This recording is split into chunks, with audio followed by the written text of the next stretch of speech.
Right, before we continue on, I know that some of the people that might end up being my players in the campaign are going to watch this series of videos. They may not really be that knowledgeable about what Warhammer is. They may be coming in completely new to it. And if some of you are, just to talk about what is the setting that Warhammer is in. So what is this world?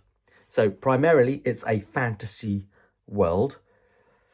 You could argue that they're all kind of generic. Some series do things a different way and introduce some other races, but really broadly speaking, you've kind of got the generic stuff that we've seen in that Tolkien-esque way, and then the paying it on into the modern times, right? So the thing right through to the dwarves that, you know, keep themselves to themselves in the mountains and have their own ways about them, and the more aloof elves that you may get the garden variety, literally the garden variety wood elves as well, and the more sort of the high elves, so to speak, in that Tolkien-esque way.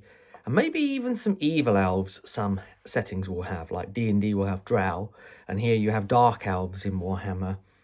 And you've got the orcs as well, and in some settings you might have goblins, and we've got the goblins here.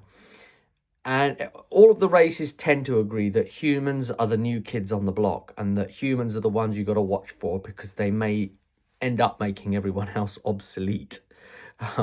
So these fantasy worlds are almost a commentary on our own world, aren't they? You know, kind of like what we are doing with society, what we're doing to our own planet, and that kind of thing, interestingly. But not to kind of too much get into that, but just out of curiosity, you know, intellectual happenstance. It seems to be that's what we are trying to examine through this lens of fantasy environments, you know. Tolkien was very clear on what he was doing with that, and, you know, the World War and the effect it had on him, and the story he wanted to tell there. So it is a generic basic fantasy world, yet it's not basic, because its races are still very definitive. They are very definite versions of themselves, very specific versions of themselves. So the dwarves are particularly grumpy. They're particularly, you know, quick to hold a grudge. So, and if you besmirch them or do something, that's it. You'll be written down. They might take an oath against you, you know. They've even got, you know, these grudges. They've even got the grudge stones, the throwers, the dwarves, that they will write the grudge up on these stones and basically put them in the throwers and then fire the grudges at the enemies as their form of trebuchet or what have you. And the way that the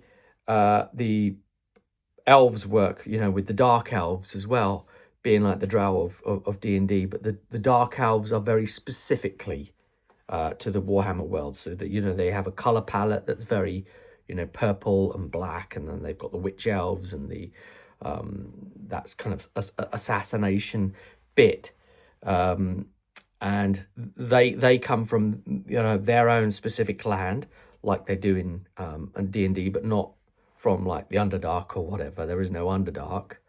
There's probably some sort of thing like that, but the elves don't come from it, to my knowledge.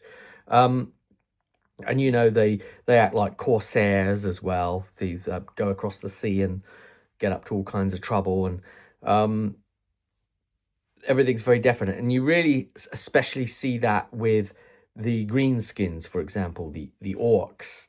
So the orcs are kind of funny. They're almost like football hooligans, yobs, sort of, oi, oi is tough, you know, and they've got a currency of teeth, that because they've got the big tusks and lots of teeth, and they keep regrowing them when they fall out because they all punch each other up, because they have animosity and they all fight each other, and their numbers spawn so fast that if they didn't, they'd take over the world. But they have a natural tendency for infighting that keeps and culls their numbers to a manageable level for themselves even. And, you know, they've got the goblins, which are the lesser ones down, and they've got the snotlings, which are even more diminutive so. And then there's the off races, like the noblars, again, which is a kind of greenskin. Usually see them as subservient to big ogres, you know, The orcs and goblins are generally quite funny. The goblins are a lot more sneaky, and there's two kinds of goblins. You've got the, the common goblins that you'd see over land and doing all the stuff, raiding and that. And then you've got the night goblins, which hate the sun. It affects their eyes, and they wear all black robes to try and mitigate the light, and the big black hoods, and they all like get brewed up on fungus and have these weird fungus creatures that they ride around on, basically, because everything comes from fungus, right? But so called squigs. They're called squigs, and they make leather out of them, and they got this whole society that builds around this, the cultivation of these kinds of creatures.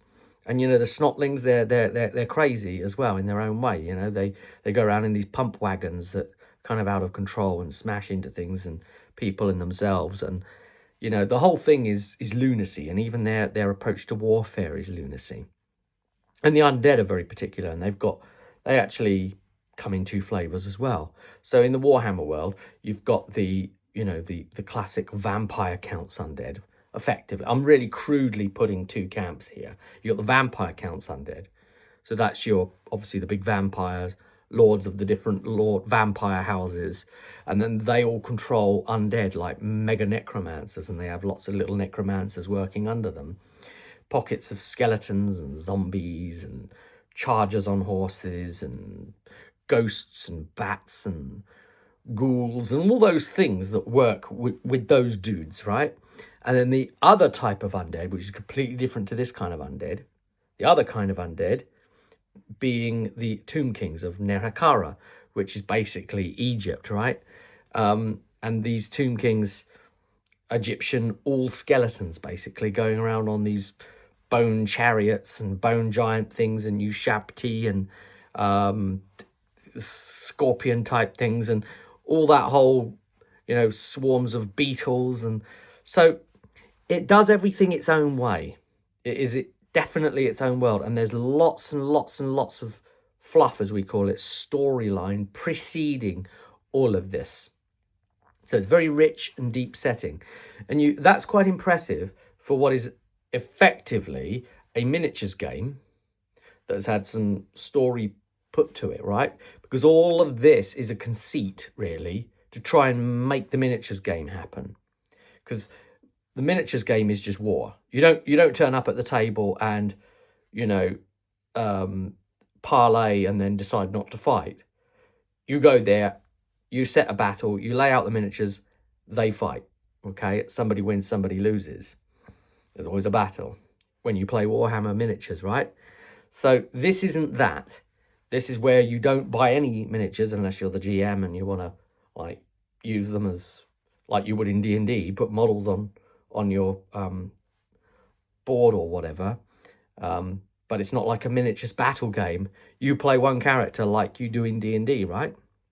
Character sheet, just the one, and yeah.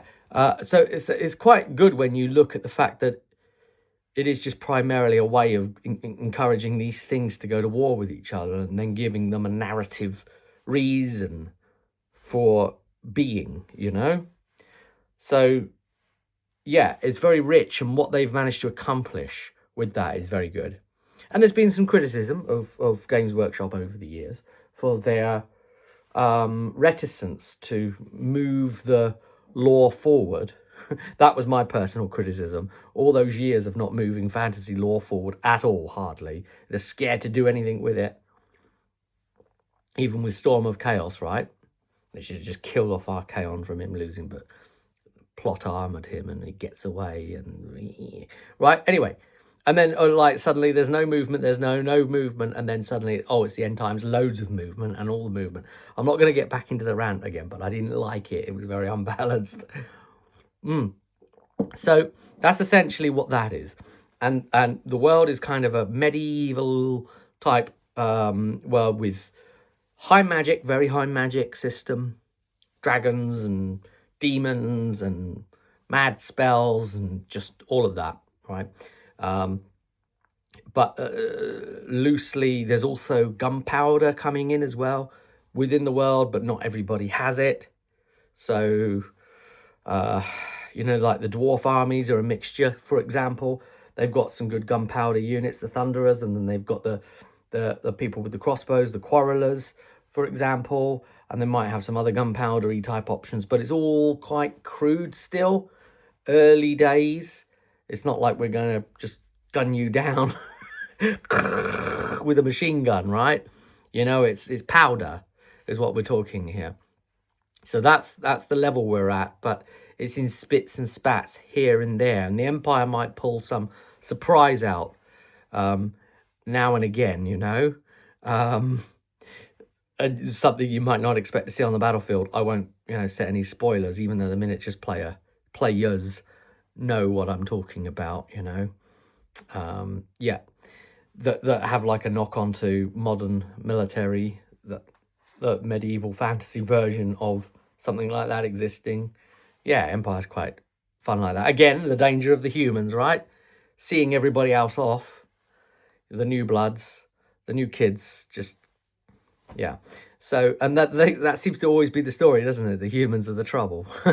So anyway, that's the world. And within this little bit of the world, we've got the Empire, which is controlled by Karl Franz I as the Emperor in Altdorf.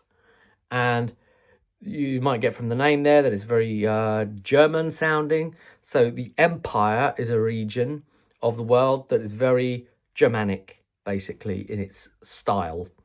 And everybody's hair this, and they've got the German star names, and yeah, that is the way of it, right? So if you're a human, you've probably got some Germanic styled name, perhaps, in some way, shape, or form. So yeah, you know, you can work with that. That's the limitations of the world. It's very, you know, it's particular. And, you know, you could say, oh, okay, you know, I don't, you know, that is actually quite limiting. And I would always argue about, oh, the limitations of a world are actually quite freeing, because they, you know, they give you direction, because the possibility of everything is just everything, right? But if you can start narrowing your focus down and saying, yeah, you can really be someone in this world, then that's actually quite cool, you know? And you can really then spend all that energy on getting into the nitty gritty of who that someone is. And this is a game that encourages that as well, because you don't necessarily play classes like you would in D&D, you play careers. So we'll pick that up when we talk about classes and experience and stuff like that. But just a really quick overview and some thoughts on my personal relationship with the world, and how I view it and what it is, you know, the Warhammer setting. See you at the next one.